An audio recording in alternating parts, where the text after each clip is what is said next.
Strus fires away. Murray, stolen by Adebayo.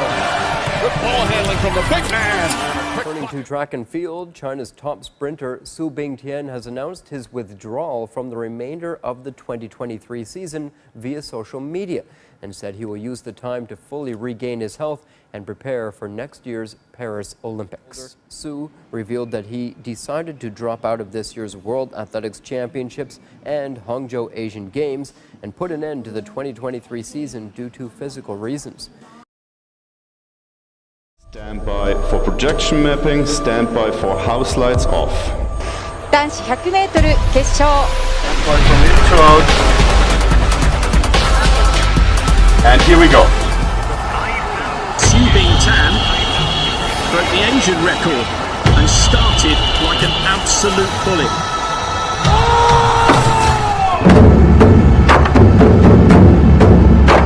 The power of the human spirit to endure, to believe, and to dream. We are about to witness sporting greatness in all its glory.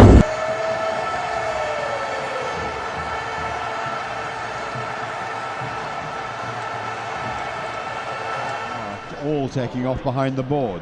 But now here is the great man himself coming into the arena for the second semi-final of the men's 100 meters. Intense interest in this man. Adams of St. Kitts Nevis, Su Bingtian of China, Usain Bolt, the world record holder, defending champion from Jamaica, Dwayne Chambers from Brazil, who ran Australia, and Richard Thompson, the silver medalist from Trinidad, and Gerald Perry of Zambia. And the crowd have seen Usain Bolt on the giant screen. Su Bingtian is the Chinese record holder, set that at 10.16 last year. Now listen to the roar when in the London Olympics, it just so happened that Bolt was in my semi-finals heat. He was just right next to me. What I was feeling at the moment was that I was proud to just be there at all. Because my predecessors from China, only a few qualified for the Olympics final 100 meters.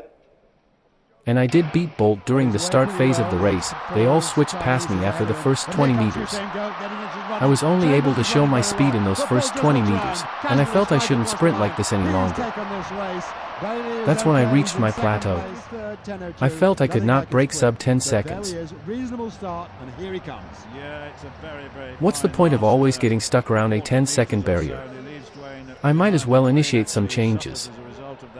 When training for a 100-meter race, once you reach a certain level at the sport, you would come to realize that sprinting is not much of a competition in terms of one's sheer physical prowess, but a matter of technique, execution, and smart training. I made a decision. In 2013, I changed my starting foot to the left one. The plan was to completely revamp my 100-meter rhythm through this change. To effect a change of such magnitude, I would have lost things, even the most elementary. It was as if I were relearning how to run from the ground up. Many told me it was too risky. I did not know whether I would succeed. I just let it go. All right, so here's this one. Ready? Explain that. On the left is the men's finals, and on the right is the women's finals. And as best as I can ascertain, every single one of them is black. Now let's bring biology into it for a second, right? So, the degree to which all these people are better, their bodies are better suited. All these people aren't just African. They're West Central African, and their ancestry is West Central Africa. Okay, so even if they're from the West Indies or they're from the U.S., whatever, their ancestry is West Central African. So East Asians, on average, have shorter legs. Shorter legs and longer torso, ever so slightly, on average. Okay, that's really awesome. You're not going to see many East Asians in the finals of the 100 meters. In fact, you're almost going to see none, even though there might be actually a... And that's the thing with athletes and stereotypes. If you're white, regardless of the sport, you're often talked about in terms of intelligence, or effort, or how great of a leader you are. If you're black, it's about physical strength, natural ability, or athleticism. If you're Latino, maybe you're fiery. Asian, intelligent, good team player. But the problem is, when we start to label people completely based upon their race, with no scientific evidence to back it up, we start to see race, which is entirely a social construct, as something that actually matters. People ask me how fast I can run, and I tell them around 9.85. Then they ask me if I have ever run under 10 seconds in practice, and I tell them no. They tell me that worldwide, the average height of a sprinter is 6 feet 1 inch, and Usain Bolt is 6 feet 5 inches tall, but I am only 5 feet 8 inches tall. They ask me if height is a limiting factor in running fast. I tell them that my height limits my stride length, so I focus on my strength, which is high-frequency stride rate or cadence. For others, what I look like, my age, and the length of my career indicate that, yes, he is past his prime. But for me, Su Bingtian is still at his golden age at 33. Do not easily give in to assume your limit. I think the potential of human beings is unlimited. All the norms, laws, and statistical generalizations are meant to be broken by oneself. Be the first to change. Be the first to take the challenge. Be the first one to overcome the difficulties. Because the best person, there's only one Olympic champion. I don't think I'm lucky enough to be that. But I can always try the new things and don't give up. I believe it because you are so unique. Everybody is unique. Be yourself is always the key. But I think opportunity always lies in the challenges, always lies in the complaints. If you can solve the challenge, you will be successful. The big challenge you solve, the big problem, the big opportunity you have. Confident that he can do this now. Before he wanted it, but he wasn't sure. When he first said, when I told him he could run 9.9, he's like, no. You know, I was like, yeah, you can. You already have all the tools. We just have to get it right. Then when it happens, then it not only opens the door for him, but it opens the door for all Chinese sprinters to go, well, I can do this. All remains altered from the very onset. I still aspire to be, at the Tokyo Olympic Games, the first Asian sprinter, the first Chinese sprinter, to ever qualify for the men's 100-meter Olympic final. In fact, if we did venture to take the first step, we might just very well be able to reach 9.85. There's a tremendous hurdle to be surmounted.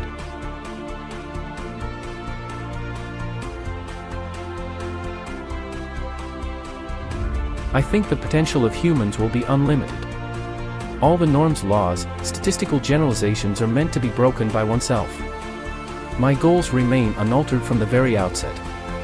I still aspire to be at the Tokyo Olympic Games, the first Asian sprinter, the first Chinese sprinter to ever qualify for the men's 100-meter Olympic final. In fact, if we dared to venture to take the first step, we might just very well be able to reach 9.85. This is a tremendous hurdle to be surmounted.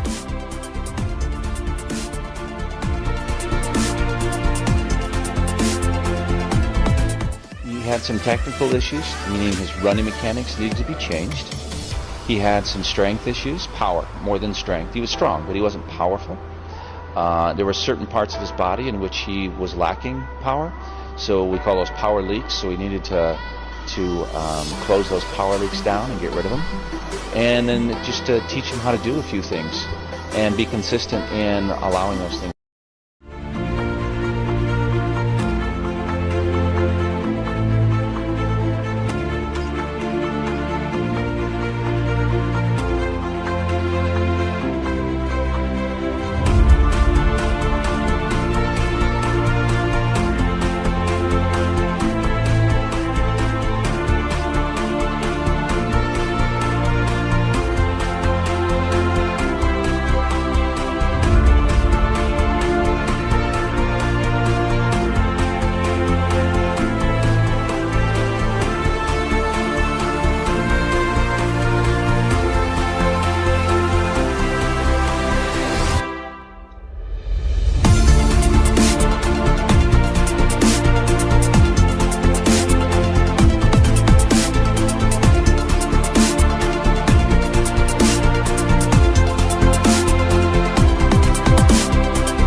goal that I set for myself is the run sub 10. If I still can't make the final, I have no regrets, because this is about what I can do. My semi-final is my final. Baker, second at the US trials. Carney Simbine stormed an African record. Marcel Jacobs, European indoor champion. What a fantastic campaign he had on the indoor circuit. He's flying.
可能会很多专家就会说很多的一些理论，还有人体的解剖学的理论来跟你分析它的难度。但是现在你要是说黄种人有一天也可能打破博尔特的记录，我相信他们可能没有这么快出来可以反驳你。所以就如我在标题里所说的，黄种人，任何人都好，都不要给自己设限一个极限。特别是各位年轻的学生们，一定要有梦想，敢想敢去拼。